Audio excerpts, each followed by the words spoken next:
look at me. I'm done. Cut the show. I'm done. Take me off. Take me off. Cut the show. Hello out there in TV land. Take a look at your monitors. Hi, I'm Destiny from As Told by Destiny. You're watching YouTube.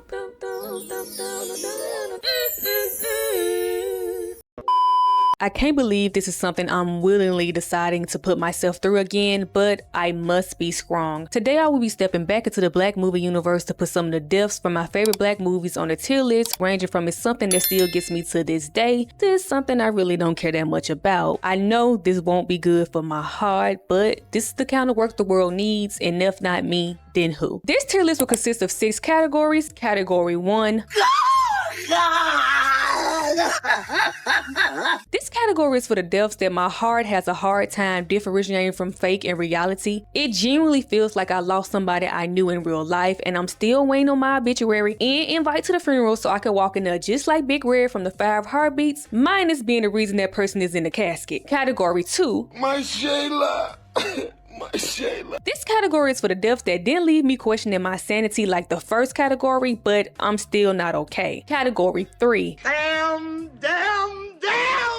This category is for the deaths that while they didn't devastate me like the first 2 categories, I still take them very personally. Category 4. Man, I fell down to my knees when the law came. This category is for the deaths that may have resulted from the consequences of that person's actions, and some people would even try to justify it, but I'm still sick to my stomach. Category 5. Sorry to this man. This category is for the deaths that I probably should care about but don't for whatever reason. Shout out to this person. And last but not least, category 6. Whoop-de-doo. This category is for the deaths that I don't give 2 flying about. Let's get into it. But first, before we get into anything, I need to note the universes I've already traveled to: Juice, Hardball, Boys in the Hood, Holiday Heart, Brotherly Love, Menace to Society, and Set It Off. In part 1, when I traveled to the Menace to Society and Set It Off universes, Frankie and Kane got placed in the whoop-de-doo category because in part 1, it was for the deaths I don't care about as well as the ones I know I probably should care about but don't. But now, since the deaths I know I probably should care about but don't have their own separate category, that's where Frankie and Kane rightfully belong, and I have to put them there before I can proceed with part 2. Now, let's really get into it. First, we'll be traveling to the Best Man Holiday universe. We have Mia.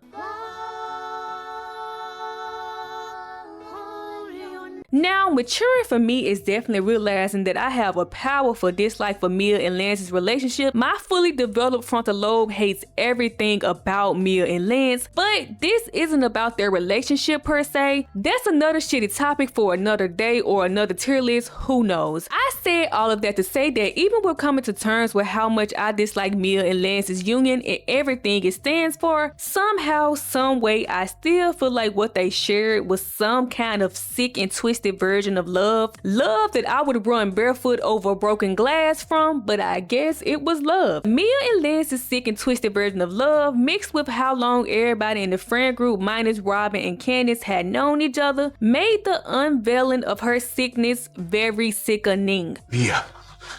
Go back to bed. Oh no.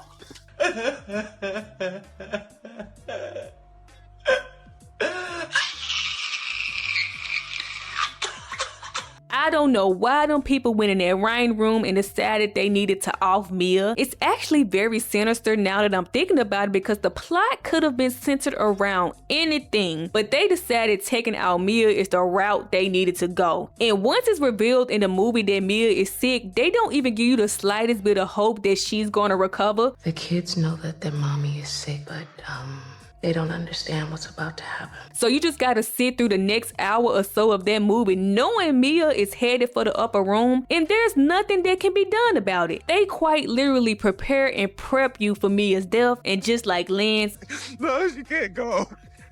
She can't go.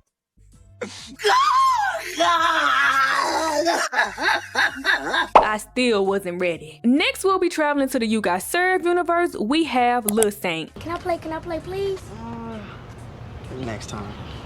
Look, For it to be fully understood how much this one affected me growing up, I have to give just a little background information about me. I like to remain mysterious, but I guess I can let y'all in just a little bit. As I state quite often, I was born in 1999, so I pretty much became conscious to the world around me in the 2000s. And there are two things that I vividly remember discovering about myself when I came into that consciousness. Number one, I was a fineologist before I had a term for why I was so passionate about fine people. And number two, your girl kinda had a type, brown skins with hair, more specifically braids. To really paint the picture, Shawn Wayans in Scary Movie 2 is still to this day the epitome of fine to me. It just doesn't get any better than that physically for me. Now today, I no longer have a type of any sort. I'm all over the place with what I like looking at, but I'll always have a special appreciation for a brown skinned man with braids. And I know y'all probably wondering, bitch, what the fuck this got to do with Lil Saint? Follow me, follow me. Who had brown skin and braids and You Got Served? Omarion. So who watched You Got Served as a child solely based on the fact that Omarion was fine, thinking she was about to have a real good time, only to get her little heart snatched out her chest? Me. Much like with G-Baby and Hardball and You Got Served, they make sure Lil Saint finds his way into your heart. He's a troubled kid that Rico is looking out for, and you just can see how much Rico cares about this kid. So you start caring about him too. Sonny, you know you can't say nothing about Lil Saint to Rico. It killed somebody over here. Shit. You want to see Lil Saint do better. You want to see Lil Saint maybe eventually grow up and join the team. I don't know. And I don't want you running with them little dudes you been running with, all right? Yeah, Saint. Them dudes you rolling with ain't safe. And now that I'm thinking about it, Lil Saint's death was so unnecessary. They did that just to hurt our feelings because You Got Served is just supposed to be about some niggas dancing. It was never supposed to get this serious. It was never supposed to get this deep. I'm sorry to have to tell you this, but Tashawn died a few hours ago. What? To this day, when it rains outside, I find myself looking out my window, feeling a deep desire in my soul to go out there and do it for Lil Saint. Next, we'll be traveling to the higher learning universe. We have Deja. Would you shy something? No, are you? I stepped to you. Now, in part one, I did say I was going to be completely honest no matter how bad it may make me look, and this one is about to make me look real terrible. I grew up on Boys in the Hood. There's not a period in my life that I remember not knowing what Boys in the Hood was. I'm pretty sure I watched that movie before I was even 5 or 4. I don't know who put that movie on for me, but Boys in the Hood has always been a part of my life. But when it comes to higher learning, I discovered it later in life on my own, and by the time it got to me, I was just so distracted about how many people from Boys in the Hood that's in it that I've never got invested in the plot. Believe me when I say I think Higher Learning is an amazing and very important movie, but I've never watched it with my heart. But I do care about Deja a little bit, but not for the reason that I'm supposed to. It's only because I found out later on that she's the reason we got Acts of You by Raphael Sadiq, and that's my jam. I love that song. So that means she's the reason I've been wishing my name was Deja all these years. But when it comes to her death, it has never moved me as much as it should. Sorry to this man. Sorry to this woman. Next, we'll be traveling to the Stump the Yard universe. We have Doran. Let's go home. You can do this without me, though. For real, DJ. We ain't shit without your brother, man. This is another one where I feel like I need to give just a little background for it to be fully understood why this character will be receiving his placement on this tier list. Now, I know some girls would rather go to their graves before ever admitting that they were once a Chris Brown lover. And I get it, but I would never get on Beyonce's internet and lie like that. There was a lengthy period in my life where I loved that man down. Thankfully, I can honestly say that that period is over now, but I would never deny that it once existed. C Breezy had me, especially back in 2007. I was about 7 or 8 years old, depending on when they dropped Stump the Yard. And y'all know how I said earlier, when I gained consciousness in the 2000s, I discovered I had a thing for brown skins with braids. Well, Chris Brown put an end to all of that. I mean, I dropped Omarion so quick when Chris Brown hit the scene. I was like, Omarion. Who? So when they dropped the Stump the Yard trailer, you already know I had to see it. And if I'm remembering correctly, they heavily used Chris Brown to promote that movie, so I just knew there's no way that he wasn't going to be there for the whole movie. Right? Chris Brown was my sole purpose for watching Stump the Yard when it initially came out. Now, did I go to the movies and see it? No. Did me and my family have it on bootleg? Mind your business. You in my business? Yeah, don't do that. But just know that I vividly remember sitting on the floor in the living room watching it with my family. And mind you, I was very vocal about my love for Chris Brown. So everybody in my household and even people outside my house that I just interacted with for a few hours, they know that I'm only watching this movie for him. Just for them to off him barely 12 minutes into the movie. So I do something.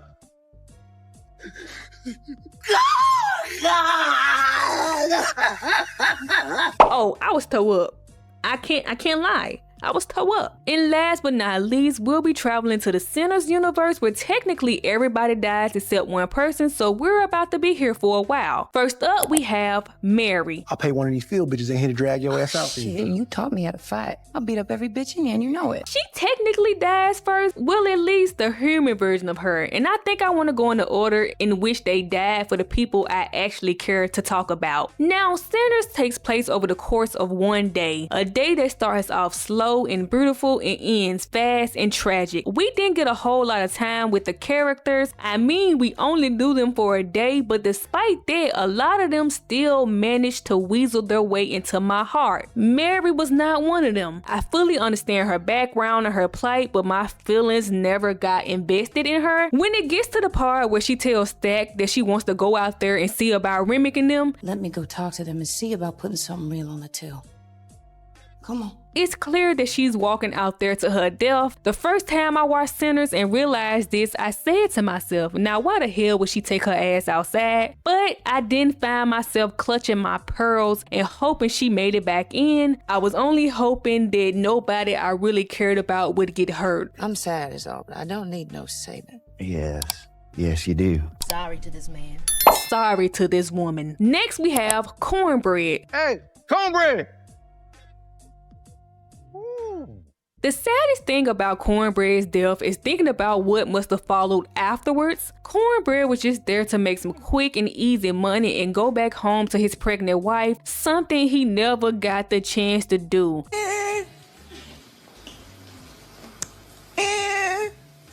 When it comes to Cornbread, I get to thinking too realistically about things like, how did his wife react to finding out about what happened that night? Did she blame herself a little bit for encouraging him to go? Was that their first child together? Did they have more kids? Damn. Poor Cornbread and his wife. Next we have Stack. You boys twins? Nah, we cousins. You know how when you're on the internet and you may come across somebody saying something along the lines of, you really fucked the city up with this one about someone's death? Stack really fucked the city up with this one. His human death quite literally changed the whole trajectory of the movie. I mean, when he died, it changed the whole vibe. You just knew it was up and it was stuck after that. I'm merely just a weak woman in this world trying to make it, and Stack was just so fine that I had no choice but to love him as a human and as a vampire.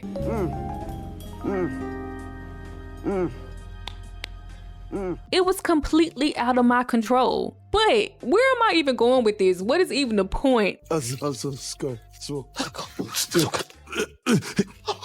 Shayla. My Shayla. I promise I don't just like Stack because he was fine. I like him beyond it. Stop the cap. Next we have Bo Chow. Oh, child. Look at the damn cat dragged in. I knew Bo had me when, unlike with Mary, when he decided he needed to take his fine ass outside to get the car, my pearls were definitely clutched. I was definitely saying, baby, please don't do it. Don't go out there. They gon' get you. I knew once he stepped foot outside, it was over for him, and I knew me and Grace were about to lose our man. I'll get the car. Okay. I'll get the car. Okay. Yeah. Damn. Very sickening. Next, we have Grace Chow. Rush job. Gonna cost you?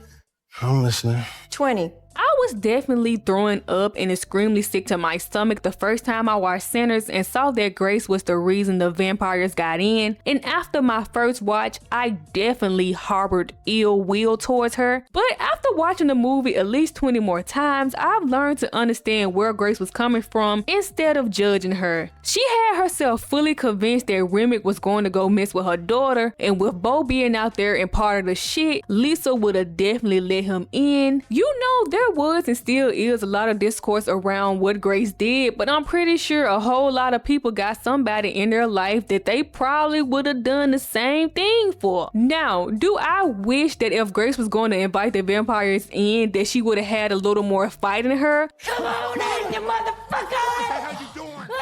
She went down too quick for being the main reason they got in there. No, baby. Come on, you started this fight, let's get it. I don't know, the Grace thing is so complex. Do I like what she did? No. She put a lot of lives in jeopardy, and she obviously thought her daughter was more important than everybody else in there. Man, I fell down to my knees when the law came. Do I like it? No. Do I get it? I've learned to, so I don't have any ill will for Grace. Next up, we have Annie. Using old stale grease. I ain't never used stale grease, and you know it. Shut up, Annie. Speaking of the lives Grace put in jeopardy. I think Annie got in my heart almost instantly. Just looking at her, I was like, yeah, I love this woman and I would do anything for her. And the way her and Smoke interacted with each other made me feel things immediately. Then on top of that, without Annie's knowledge and background, everybody would have been clueless. These ain't hates. They vampires. They needed her. I needed her. God damn it, Ryan. Did Annie really need to go? Did you really need to put my heart through that? You promised me. I'll see you soon. No, because now I'm actually mad. Why make me love her just to take her away? Next up, we have Delta Slim. I guess that Chicago win blew your black ass back down there, huh? He did say if the devil wanted to get to anybody in there, then you gonna have to go through his old friend Delta Slim. And he meant it. Delta Slim was just a simple man content with drinking his liquor and playing his music. Then he turned out to be one of the most bravest people in the movie. Last call, Delta Slim. My Shayla.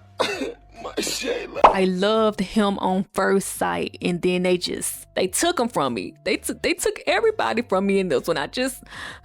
Next up, we have Perlene. I'm Preacher Boy.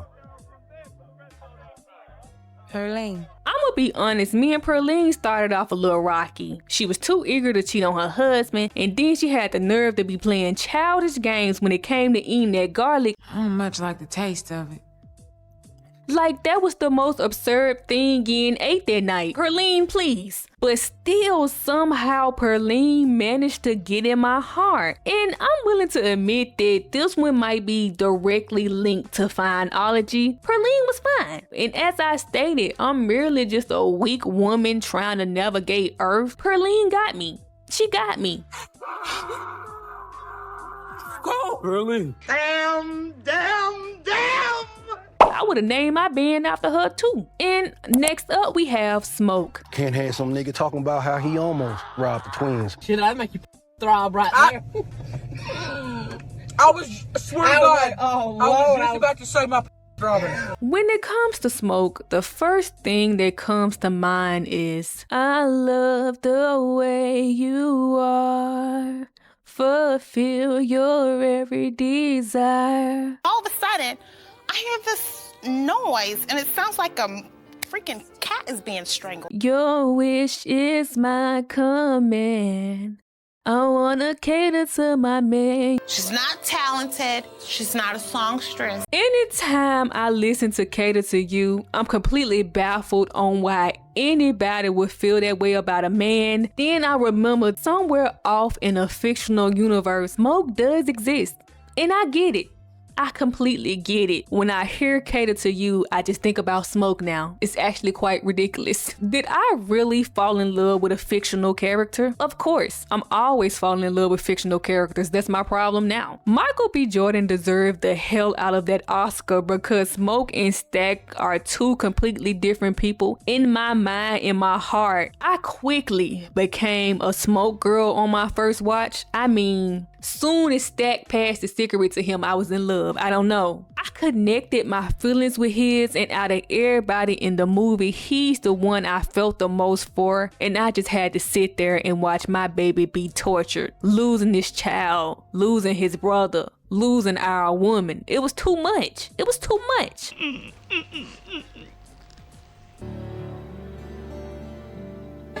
Papa's here.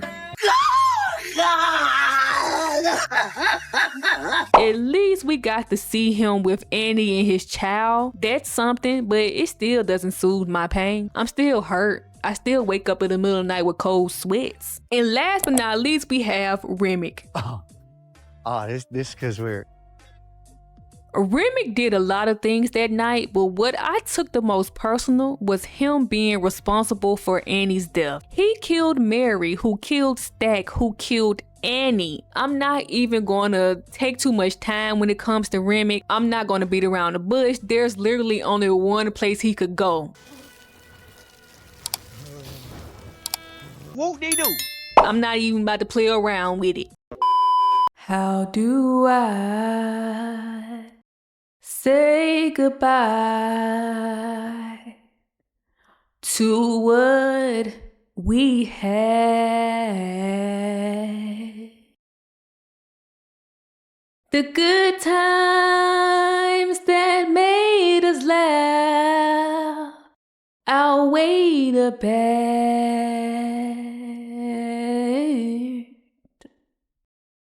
I thought we'd get